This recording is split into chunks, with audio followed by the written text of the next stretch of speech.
Nongeye kubasuhuza nshuti zanjye bakunzi ba The Image, nizere yuko mumeze neza. Niba utarakora subscribe, iki ni cyo gihe cyo gukora subscribe kubera yuko dukeneye subscription yawe, dukeneye ko ukora subscribe kandi tugakenera yuko ukora ku kazogera kari iruhande rw'ijambo subscribe, tumaze gukora subscribe kugira ngo iyi video yose dushyizeho ijye ikugereraho igihe mu b'imbere.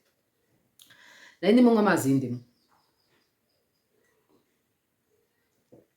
Amazi y'indimu ndayakunda cyane ko yagiye anyigisha ubwenge butandukanye, yagiye afasha mu bintu bitandukanye, namenye akamaro kayo. Ariko uyu mwanya none wongeye kubagezaho impamvu eshanu muri nyinshi cyane zatuma amazi y'indimu aba ariyo ubanza gukoresha mu gitondo, cyangwa se agomba kubanziriza umunsi wawe, agomba gutangira umunsi wawe ari mu mubiri wawe. Ni ukuvuga ngo ni iki cyatuma unywa amazi y'indimu mu gitondo cyangwa se buri munsi mu gitondo?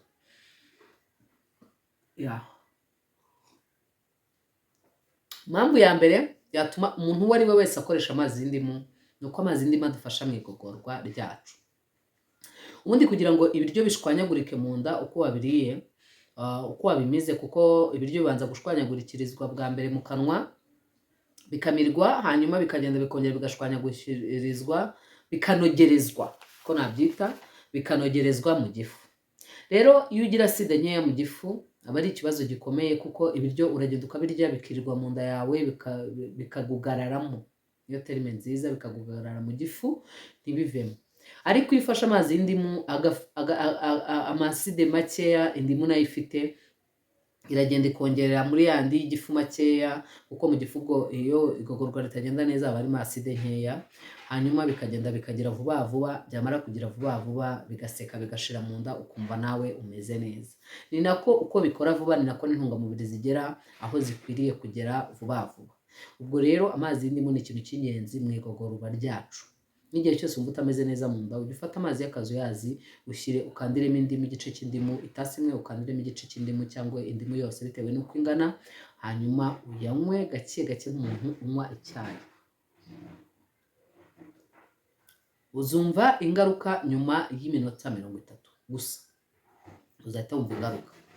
Icya kabiri ni uko amazi y'indimu ni inshuti y'abantu bari kugabanya ibiro. Ariko amazi y'indimu ntabwo atwika ibinure, nta nubwo agabanya ibiro y'ubwayo, ahubwo ndababwira umumaro w'amazi y'indimu ku bantu bari kugabanya ibiro. Abantu bari kugabanya ibiro akenshi baba barakoresheje systeme, cyangwa bagakoresha systeme yo kugabanya ingano y'ibyo bari basanzwe barya igihe bari babyibushye. Hari ukuntu umuntu aba arya ibiryo byinshi cyangwa akarya ibiryo kenshi, noneho rero amazi y'indimu akenshi biterwa no kuba ufite apeti, biterwa no kuba ufite impamyi, ukumva igihe cyose urashaka kurya, naho waba uhaze ukumva urashaka kurya.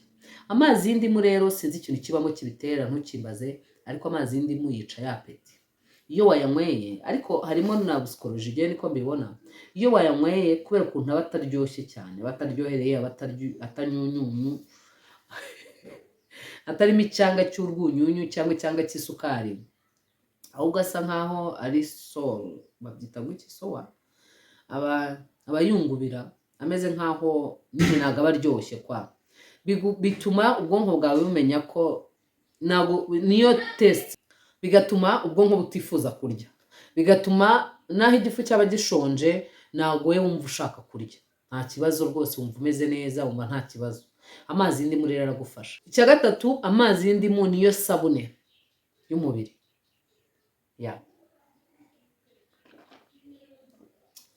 Amazi y'indimu niyo sabune y'umubiri. Amazi y'indimu aroza akanakuba, ameze nka situruwaya. Amazi y'indimu avura ingese yo mu mara. Amazi y'indimu uvuga ngo kwa kundi ibiryo bijyamo bikazafataho, ibishyashya byajya biza bigaca hejuru, ahubwo kubera ko ari ingese bikabsorba n'ibindi gutyo gutyo.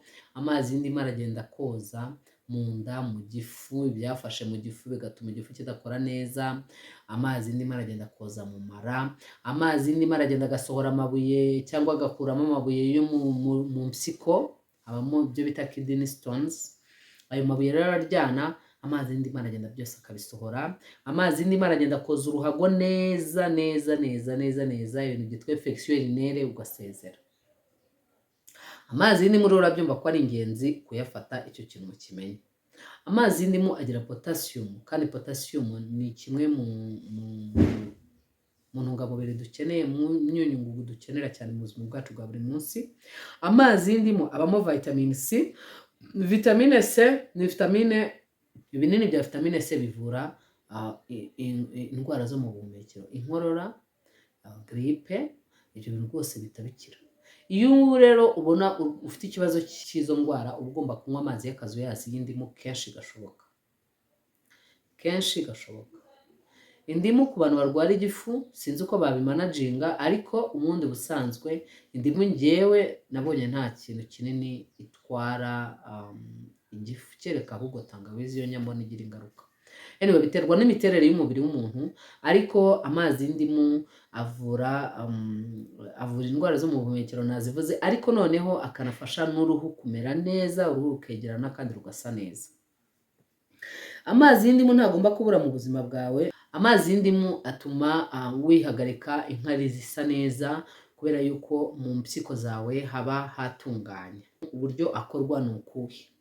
Amazi y'indimu ufata amazi ukayashyushya, warangiza ugafata indimu yawe ukayisaturamo kabiri, ugakamurira muri ya mazi yawe, hanyuma warangiza ngo ndavuga ku mazi yo kunywa yari asanzwe ahari, urayashyushya, amara gushyuha neza ugakandiramo ya ndimu, warangiza ugatereramo na cya gishishwa, kuba wayogeje neza, ugatereramo na cya gishishwa cyawe, hanyuma izindi ntungamubiri ziba no mu gishishwa nazo zikajya muri ya mazi, ukabireka ukabitereka akanya gatoya. Mu gihe amazi ari guhora, biba biri no kwifyuzinga intungamubiri ziri kujya muri ya mazi. Ahantu heza rero gufata amazi y'indimu ni mu gitondo.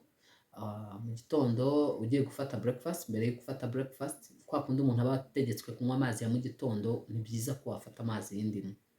Ahandi hantu ho gufata amazi y'indimu ni mu masaha ya 5:00 witegura kujya kurya ibya saa sita.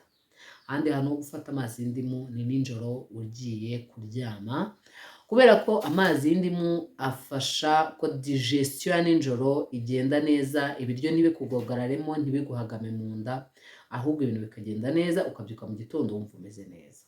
Gusa nakugira inama yo kutajya urya ibiryo byinshi nijoro, kuko kurya ibiryo byinshi nijoro biteza ingaruka zitandukanye, harimo n'umubyibuho ukabije.